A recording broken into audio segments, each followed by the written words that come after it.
কথা বলবো না। বিশ্ববিদ্যালয়ের শিক্ষার্থীরা, জগন্নাথ বিশ্ববিদ্যালয়ের শিক্ষার্থীরা যেই দাবি নিয়ে এসেছিলেন, গতকালকে রাতে আমার সাথে কথা হয়েছিল যে আমরা আজকে রাত্রে বসবো।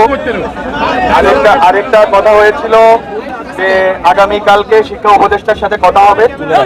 তো এই দুটি কথা আমাদের ছিল যে আমরা বসে ডায়ালগ করে আমরা কথা বলে এটা সমাধান করব।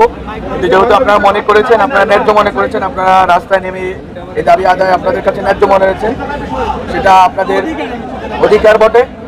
এখন আমাদের বক্তব্য হচ্ছে, আজকে যেভাবে আন্দোলনে, প্রথম কথা আমি যেটা বলতে চাই, আজকে যেভাবে আন্দোলনে পুলিশের কিছু সদস্য হয়তো আপনার উস্কানি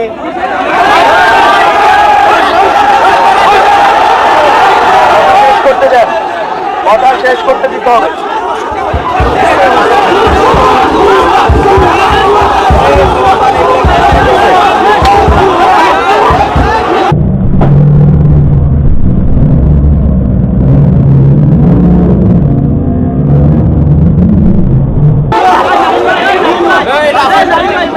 আমি কথা বলবো না, আমি কথা বলবো না।